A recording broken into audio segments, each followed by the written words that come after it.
kahapon masasaksihan natin ang nakaka-inspire na kwento ng isang champion gymnast at kung paano niya nalampasan ang mga hamon sa kanyang buhay to live better.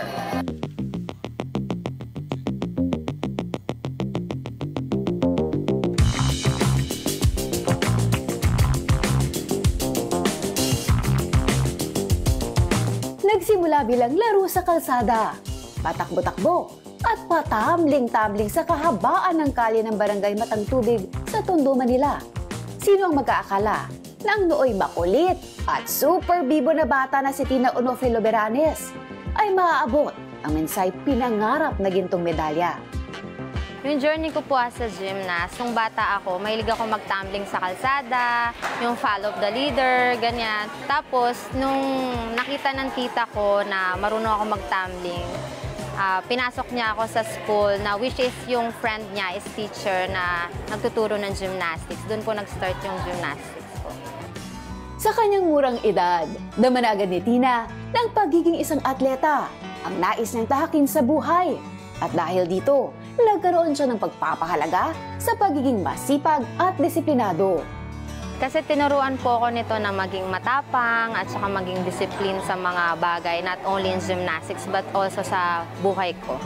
Pag pupunta ako dito sa gym, kailangan on time. Ganun din kapag pumapasok ako sa school, naging disiplin ako kung paano akong magbibigay ng oras, ng tamang oras, pag gigising, ganun. Ang pagiging isang atleta ay hindi naging madali para sa 28-year-old gymnast. May mga sinakripisyo siya at isa na rito ang kanyang pag-aaral. Yung isa po is yung nag-training kami abroad, 6 months kami sa US. Kailangan ko mag-stop ng school para i-sacrifice yung dream ko as an athlete na makamit yung gold medal.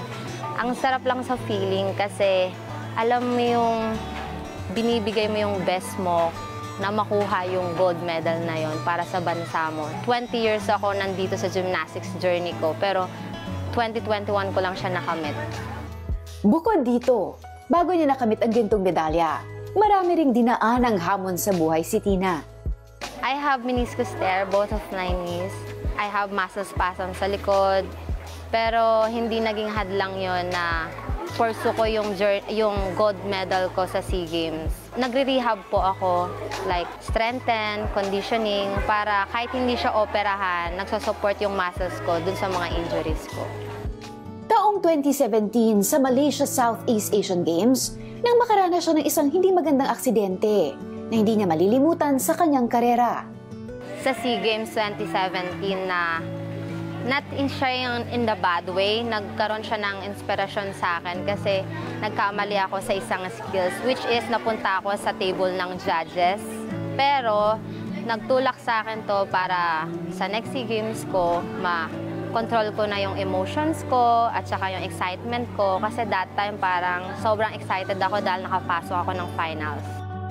Dumating din sa punto na binalak ni Tina na magretiro na sa pagiging isang gymnast. Bukod sa pagkakaroon ng sarili na niyang pamilya, siya ay nanganak ilang buwan bago ang 2021 Vietnam SEA Games. Actually, wala po talaga akong plan na bumalik ulit. Pero yung boss po namin na si Attorney Sid Tayag at saka si Tito Arnold, yung nag-inspired sa akin na bumalik na syempre po athlete po ako, hindi kami same like as normal people na after mga anak, kailangan mo mag-rest, gano'n.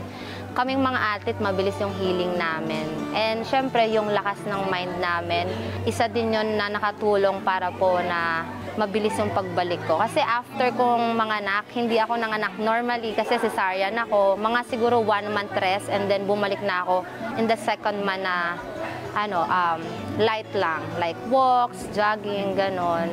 Masaya kasi kahit ganon yung sitwasyon ko, nasisaryan ako, nakabalik ako ng mas matibay kasi may inspirasyon ako, yung baby ko. Isang blessing para kay Tina ang kanyang anak at naging inspirasyon at daan para matamo niya ang kanyang pinakahinihintay na gintong medalya sa 31st Southeast Asian Games na ginanap sa Hanoi, Vietnam. Masarap sa feeling kasi nakatatlo akong SEA Games and after that na 6 years kong pag-aantay kasi every 2 years yung SEA Games. Na-fulfill ko siya.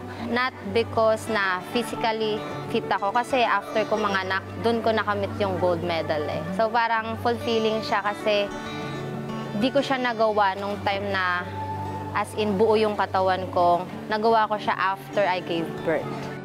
Sa kanyang pagbabalik tanaw, hindi maiwasang mapangiti si Tina sa tamis ng tagumpay na kanyang natatamasa. Ang buhay niya noon ay ibang-iba sa kinaroroonan niya ngayon. Sobrang if maglo-look back po ako, sobrang layo niya na. Kasi dati parang namumulot pa ako ng pako para lang magkapera ko or nanghihingi ako sa mga tao ng pwede kong ibenta para lang mabigay ko sa parents ko, ganon. Tas ngayon, lahat ng hindi ko nakukuha before, nakakain. Alam niyo po yung parang kahit papano nakalayo na kami dun sa buhay namin dati. And sobrang happy ako kasi dito ako pinunta ni God sa gymnastics. Kasi kung nandun ako sa Tondo, baka siguro hanggang ngayon, andun pa rin, hindi magbabago yung life namin. Hindi lang po sa sports ko, kundi sa buhay ko binago niya. Kasi dati, squatter po kami nakatira. Ngayon, as of now, nakabili po ako ng rent-to-own. Yun po yung nagpaaral sa kapatid ko, naging scholar. Ako'y nagpaaral sa kanya gamit yung mga allowance ko, yung mga napapanalunan ko. And naging scholar ako dahil sa gymnastics po. And hanggang ngayon, yung passion ko as a gymnast, nasi-share ko siya sa mga bata dito sa LTSA na maging katulad din nila ako in the future. And yung pangarap ko para sa kanila is maabot ng SEA Games, yung dream ng lahat, yung Olympics, gano'n.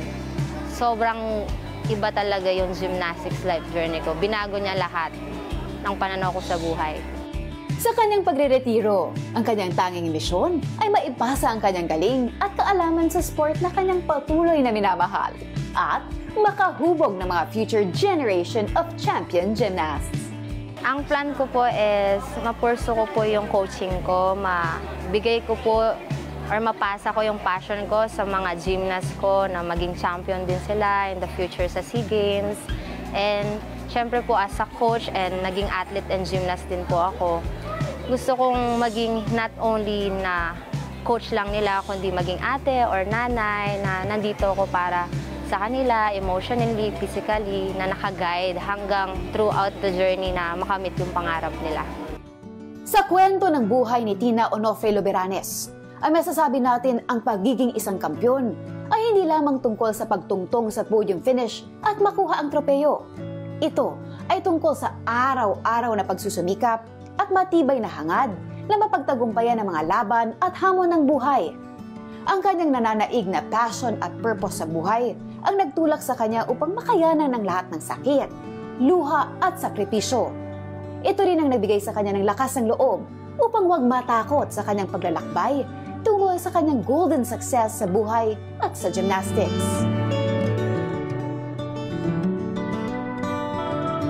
At so na nagtatapos ang ating episode ngayong hapon. My name is Meg Siozon, encouraging everyone to live better.